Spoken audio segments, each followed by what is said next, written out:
অনেক পরিচিত একটি নাম কালোজিরা। ছোট ছোট কালো দানাগুলোর মধ্যে সৃষ্টিকর্তা যে কি বিশাল ক্ষমতা নিহিত রেখেছেন তা সত্যিই বিস্ময়কর।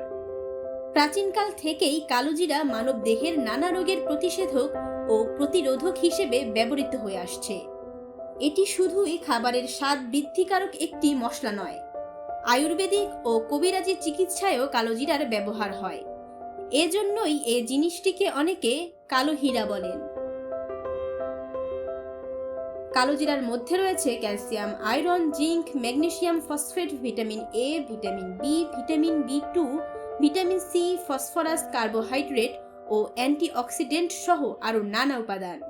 গবেষণায় দেখা গেছে কালোজিরায় থাকা অ্যান্টিঅক্সিডেন্টগুলো ক্যান্সার, ডায়াবেটিস, হৃদরোগ, কিডনির পাথর এবং স্থূলতা সহ বিভিন্ন ধরনের দীর্ঘস্থায়ী রোগ থেকে রক্ষা করতে পারে।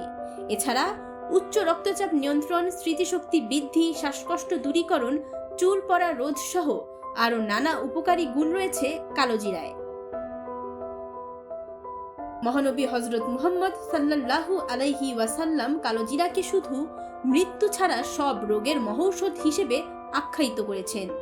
হাদিসে এসেছে, আবু হুরায়রা রাদিয়াল্লাহু তাআলা আনহু থেকে বর্ণিত, রাসূলুল্লাহ সাল্লাল্লাহু আলাইহি ওয়াসাল্লাম বলেছেন, কালোজিরা ব্যবহার করো।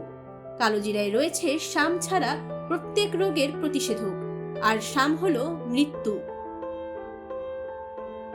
হযরত আনাস রাদিয়াল্লাহু তাআলা আনহু বর্ণনা করেছেন, নবী করিম সাল্লাল্লাহু আলাইহি ওয়াসাল্লাম বলেছেন, যখন রোগ যন্ত্রণা খুব বেশি কষ্টদায়ক হয় তখন 1 চিমটি পরিমাণ কালোজিরা নিয়ে খাবে, তারপর পানি ও মধু সেবন করবে।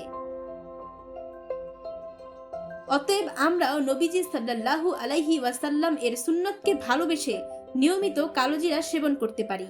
কারণ মানুষের জীবনে যদি দুনিয়ার সব চিকিৎসা বা প্রচেষ্টা শেষও হয়ে যায়, তারপরও একজন মুমিনের জন্য প্রিয় নবী সাল্লাল্লাহু আলাইহি ওয়াসাল্লাম এর দেয়া দিক নির্দেশনাগুলো মেনে চলা জরুরি। আর এসব প্রতিষেধক চিকিৎসার পাশাপাশি দোয়া, আমল ও আল্লাহ তাআলার কাছে আশ্রয় চাওয়ার মাধ্যমে সুস্থতা লাভের সুযোগ পাওয়া যায়।